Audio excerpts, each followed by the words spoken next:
Good afternoon. Good afternoon. This is Dr. Birdella Hall Walker doing my Monday meditation on Tuesday. Yesterday I had such a different day I couldn't do it. So my Monday meditation is going to be on today.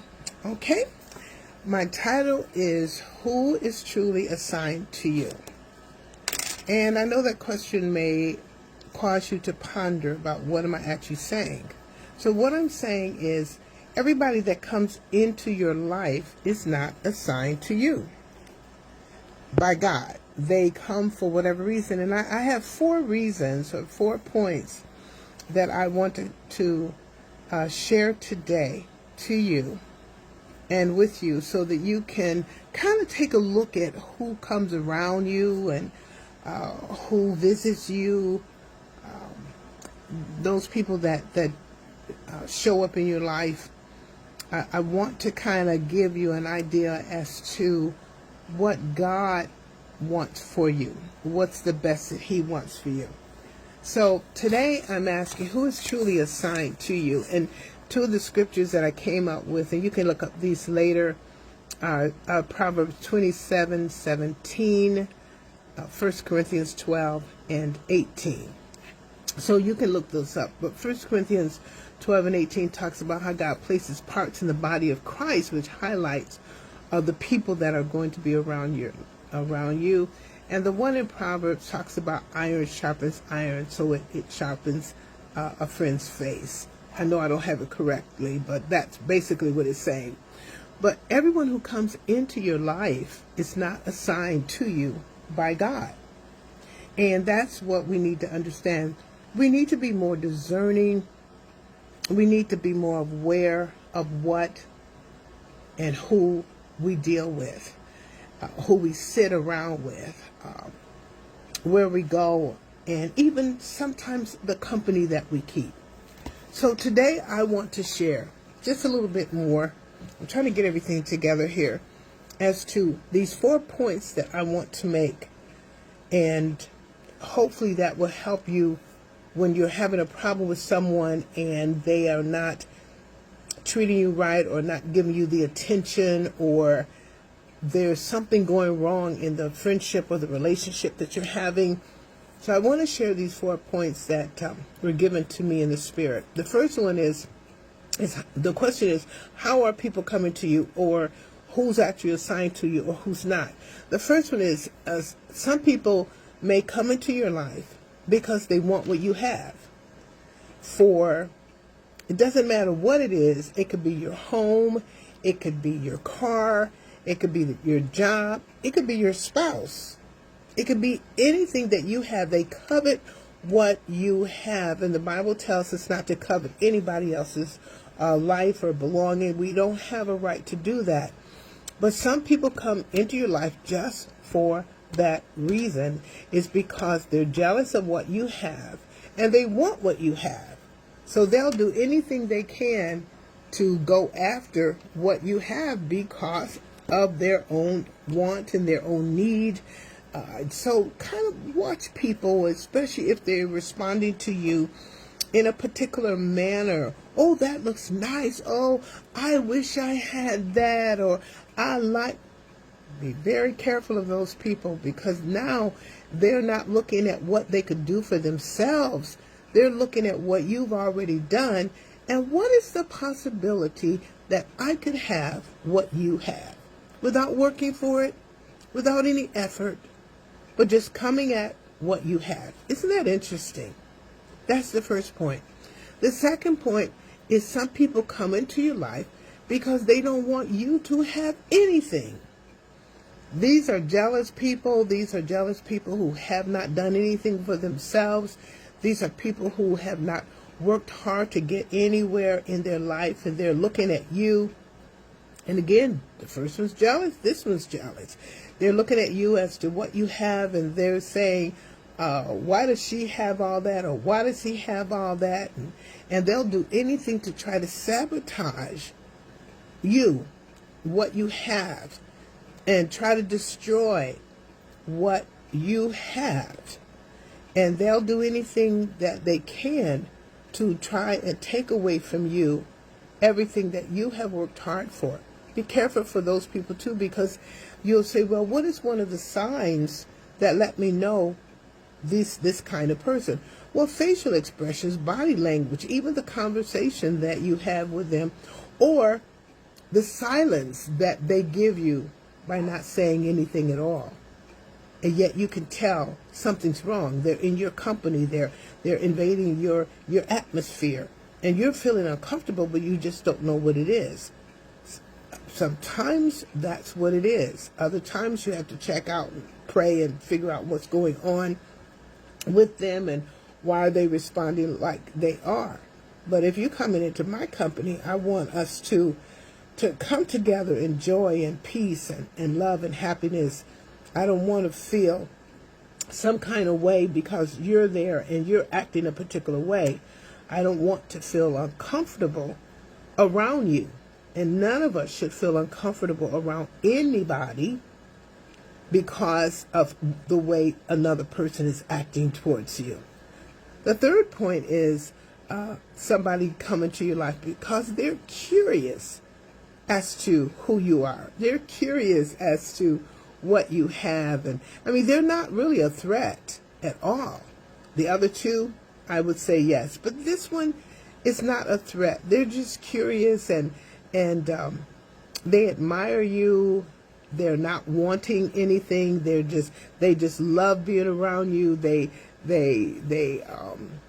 really do enjoy your company. They're not looking for anything. They're not looking to grow because of you. They're not looking to become something greater because of you. They're just curious and they just enjoy your company. The fourth one is the one that I really believe that God assigns the people to you, and those are the people who celebrate you. No matter what you have, no matter what you do, they're there to say, God has blessed you. You have found favor with the Lord. I'm just so happy to have you as a part of my life or being a friend with me. I'm so happy that you are in my life. So these 4 points were given to me today, just trying to figure out what is it that I can share with the people today that's realistic. What is it I can share with the people so that they can not have to go through so much with other people because of the way people act. There may be more points than this, but these 4 points to me are very, very important. The first one, again, is they want what you have. They don't want to work for it. They're jealous of what you have, and they'll do almost anything to get it. They'll do almost anything to get into your world and to try and take from you your world. Hello, cuz Pauline Wright. God bless you. They will try to do anything. Even people that are in ministry.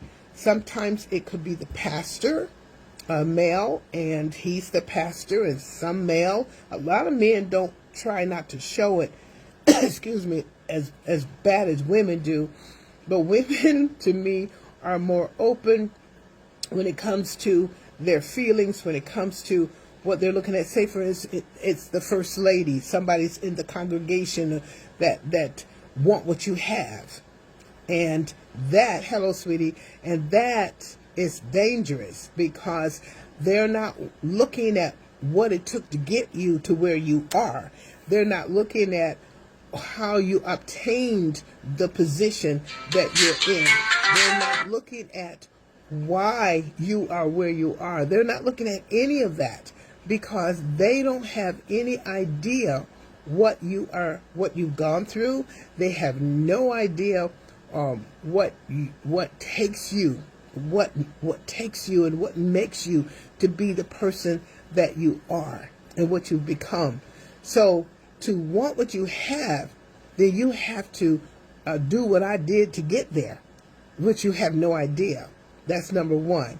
The second point is they don't want you to have anything. So they'll do anything to try and sabotage what you have. They'll do anything to try to sabotage your position or sabotage who you are, lie on you, or seriously, there have been jobs where people will go into your work and try to mess up some things about your work, and then you get blamed for it. The next thing you know, you're either out of a job or being warned, and you can't figure out what is going on because of the jealousy of that person. So be very careful, those people that you hang around. Protect yourself. Protect yourself. Be alert, but protect yourself. Again, the third one is those that are curious about you. They like you. Sometimes they think that you are too high to be a friend, but yet they will hang around you, and they're comfortable with you. You're comfortable with them. Again, as I said, they're not a threat to you. They're okay, and you have something that they admire, and they may want it, but they're not going to go after it from you. They'll go home and say, boy, I'd like to do what she's doing. I like to feel like she or he, or feel. I like to just know how they got there. And they're people that are, I believe, that God doesn't have a problem with them being in your life. He might have even assigned some of them to help them to elevate themselves, to help them to become, hi Brandon, good to have you on, to help them to become better, because they may not be feeling good about themselves. They're curious about who you are, and now you're that motivation factor that they needed to help them to get to where they need to go in their life. And then, as I said, the fourth one is the one who celebrates you. They are not looking for anything other than to see you. They glean from you. They pray for you. They know that you have found favor. They know that God has blessed you, and they celebrate you. And these are the true people that I believe that God has assigned to your life. So you need to look around. A lot of people are going to crowd around you. We get big crowds. But in that crowd of 100, in that crowd of 200, in that crowd, how many of those people that come to see you, that fight to get to the front line, that want to sit by you, that want to just rub your shoulder, how many of them have really been assigned to you by God? You have to look at that. You have to look at yourself. You have to protect your circle. You have to protect yourself. You need to have borders where you don't cross over, and you don't allow others to cross over either, because you are picking up something that you know is not God. You're picking up something that you know is going to harm you. You're picking up something that's going to bring about confusion into you. New people come into our lives all the time, and they want to get to know us. They want to get close to us. But step back for a moment. Step back for a moment. Did God send them? Did God send them? Did they come on their own?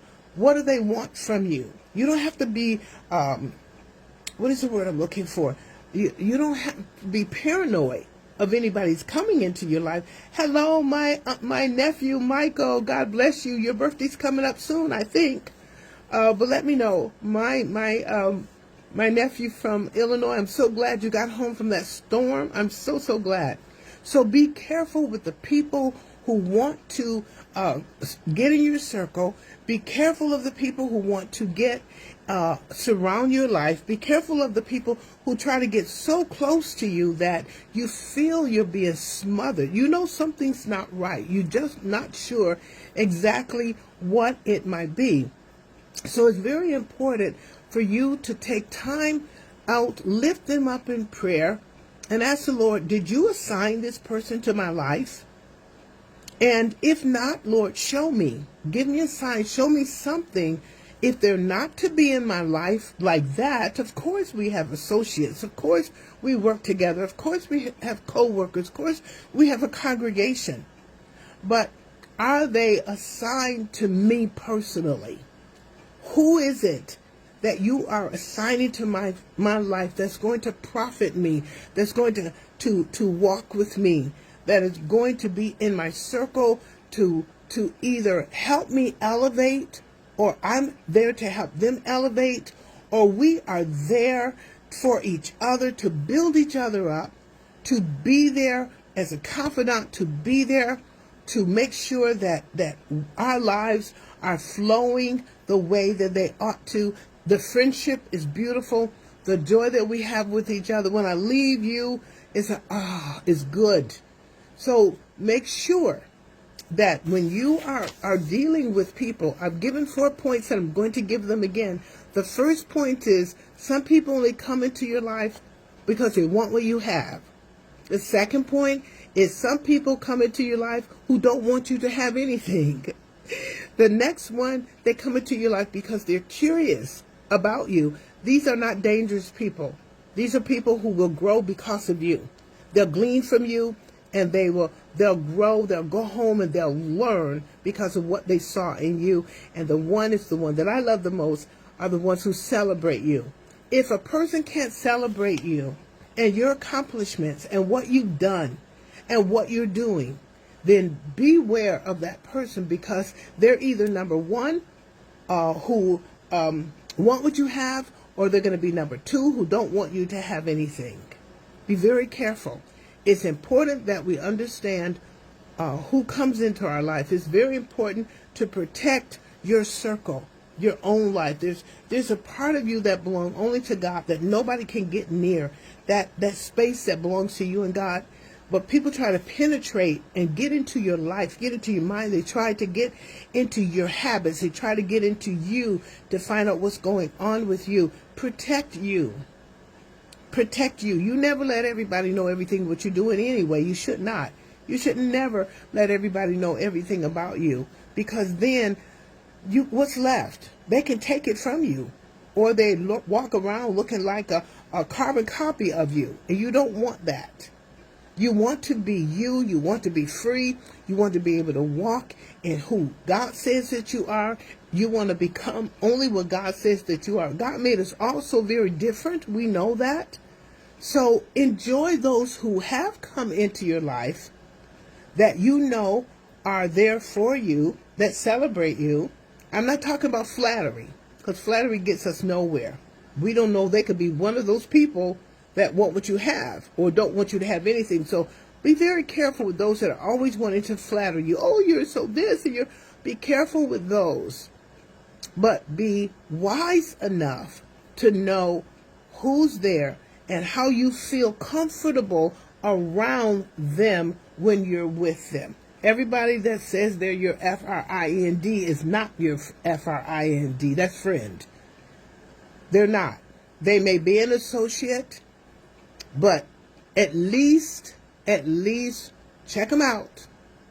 Be very careful who surrounds their life with you today. Be very careful who you surround yourself with as well, and who God assigns you to.